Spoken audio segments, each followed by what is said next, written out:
Welcome back to the EARL News Network, everyone. Our fourth story of the day is a hot topic within the classrooms at Earlham High School.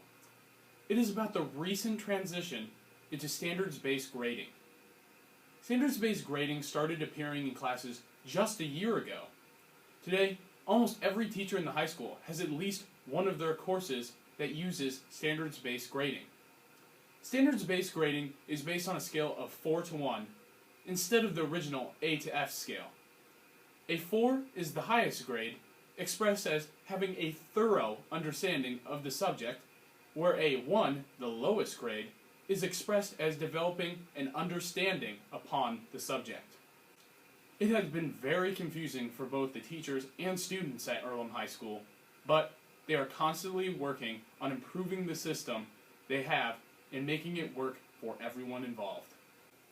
With the latest on the story, we welcome in Taylor Williamson, who interviewed Miss Gully about standards-based grading and what direction the school is going with it. Thank you, Gable. I'm here with standard-based grading expert Mrs. Gully. Mrs. Gully is a high school English teacher at Earlham High School and is implementing standard-based grading into her own classes. Good morning, Mrs. Gully. Hi, Taylor. Good morning. Will we eventually have all classes standard-based grading? If so, how soon do you think that will be? The goal is, yes, eventually all classes at Earlham High School will be standards-based grading. This year, all the teachers were asked to do one class voluntarily on standards-based grading. Then next year, it should be mandatory that all teachers have one class that is standards-based. And then the following year, so that'll be 2017-18, the entire school, the goal is for everyone to be at standards-based grading. So what is it trying to accomplish? The goal of standards-based grading is for students to stop focusing on the letter grades and the points and percentages that they're getting and focus on the learning. So our goal is to show you what you're learning and why you're learning it and evaluate you on how well you're actually doing in that particular standard.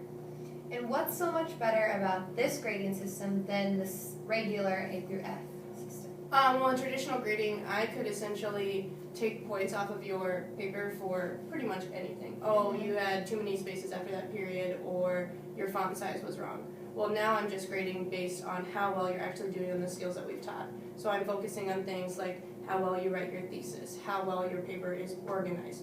And while that was part of the studies before, now it's more focused for both the student and the teacher. Thank you, Mrs. Gully. Thanks, Taylor. It's great to be here. I can only hope with this insight, teachers and students will begin to have a better understanding. It sounds like standard-based grading is here for the long run. This is Taylor Williamson with EARL News Network. Back to you, Gable. Thanks, Taylor. Now that the fall sports season has been wrapped up, it is time to move into the winter sports season. The upcoming sports are both boys and girls basketball, e-dance, and wrestling. All of these sports had different successes last year that they are looking to build upon this year. Our sports director, Lexi Kliegel, is here tonight and is ready to give you both a recap of last year and a preview of all of the sports this year. Take it away, Lexi.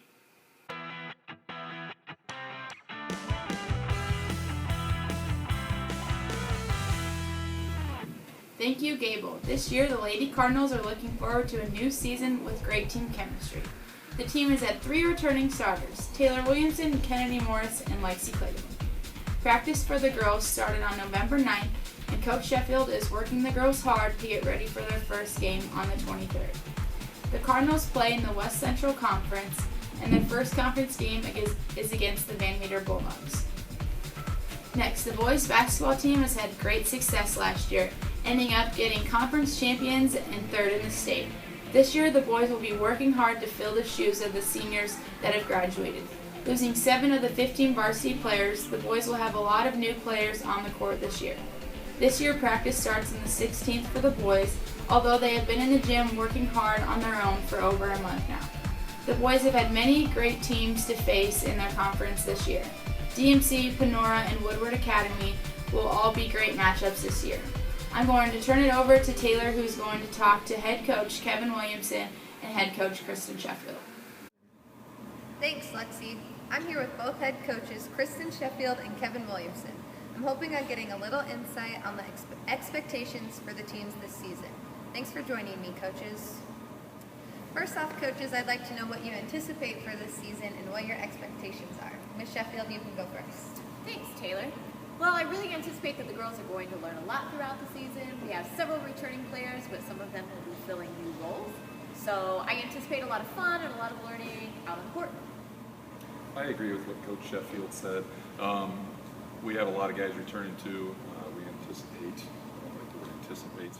We expect to compete in every game.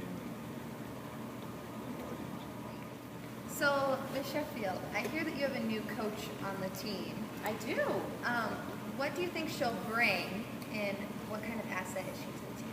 Well, I think Coach Gully is going to bring a lot of enthusiasm and knowledge about the game to our team, and she's also very well organized, and of course it's always very helpful to have a third perspective on bench, both during practices and during games.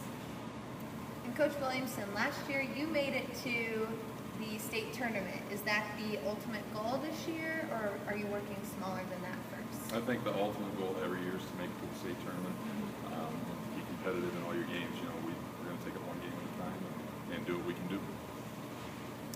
And now, what do you have to give for advice for your players, your coaches, or anyone watching? I think it's important to give 100% all the time. Positive attitude, lots of effort, and always be looking to improve individually and as a team. If we do that, I think we'll be successful. You've been coaching a long time, 20 years. So what have you learned throughout coaching that long? That you need to appreciate basketball for what it is, and that it's a game. There's a lot of things that are a lot bigger than that. Just enjoy the opportunities you have. Well, thank you guys for joining me today. You're very welcome. Thank you. Thank you for having us. As you can see, both coaches are extremely excited for the upcoming seasons. I can't wait to see how these teams do. Go Cards! This is Taylor Williamson with EARL News Network. Back to you, Lexi. Thanks, Taylor. Sounds like a great season for both squads. Now on to the winter dance season. E-Dance is a group of young ladies that work very hard to perform at the halftimes of boys basketball games.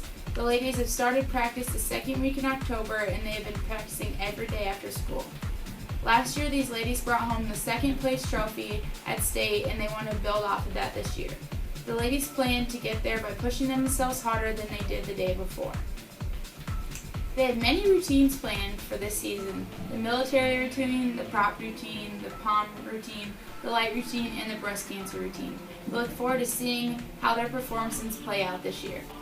I also wanted to say good luck to the Cardinal wrestlers Nate Willem and Alex Birch. I want to wish all the players and performers a great winter season. Back to you, Gable. Thanks, Lexi. It should be another successful year for all sports. Well, folks, that brings us to the end of today's broadcast. Thanks for joining us here on EARL News Network. Fly high, Cardinals.